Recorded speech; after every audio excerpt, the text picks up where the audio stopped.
just going to show you a quick example of how to use reflection in Java. So I've got my basic Hello World program here. I'm just going to add a class, nice simple class.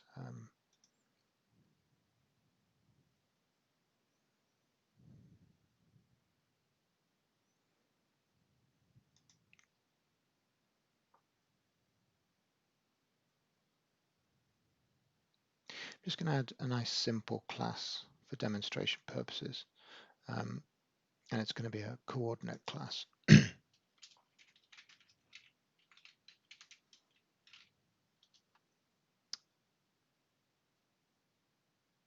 And all I'm going to have it in it is just a couple of integers. They have to be public for reflection to work. So the idea of reflection is it allows you to access these integers from the class object.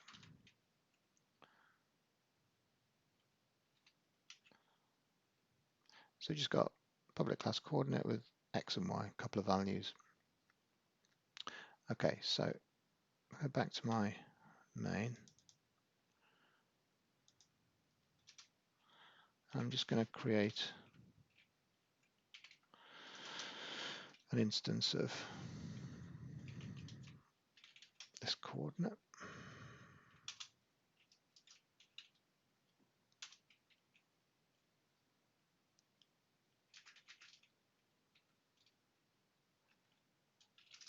Actually, just to make it a bit simpler, I'm going to call that CRD. And then we have class C, and we're going to get the class from that.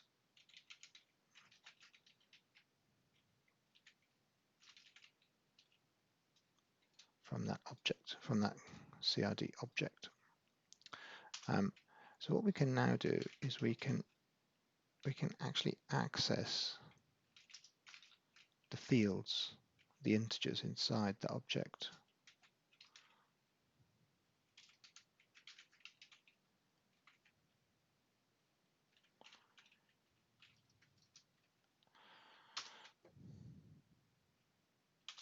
So we import Java lang reflect. So there should be fields.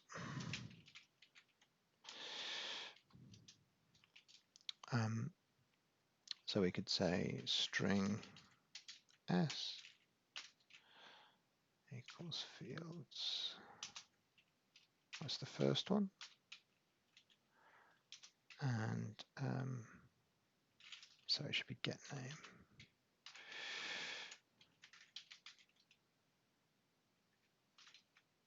So that gets you the name of the field and then the actual integer value. We do,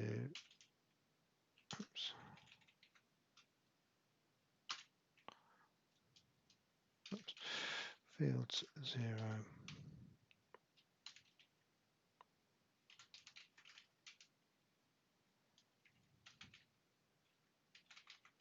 So we're getting the first, the 0 subscript is saying access the first public field in the object. What have I done wrong there? So and field 0 get int. What's it complaining about? Oh yeah, just stick an exception on. Right. So I can just print out that string and that integer, and you'll see that it's just printing out the name and the contents of the first field, subscript 0.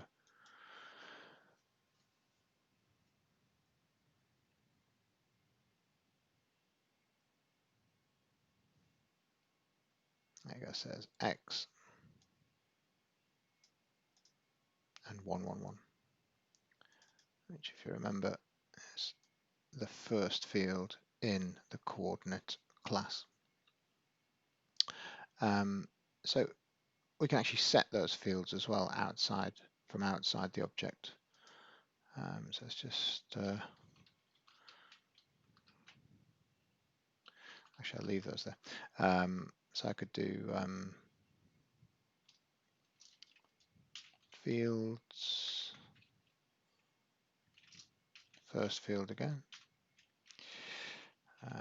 and then we use this set accessible method. Set that to true.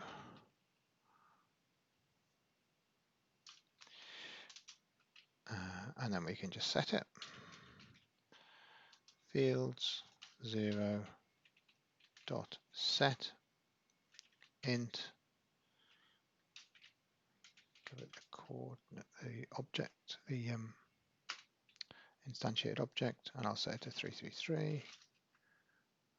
And let's just run that again and see what x is set to now.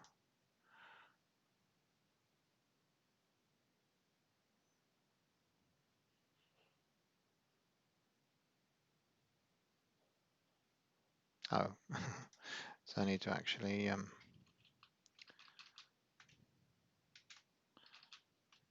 need to read the values before I print them out, obviously. Let's try that again.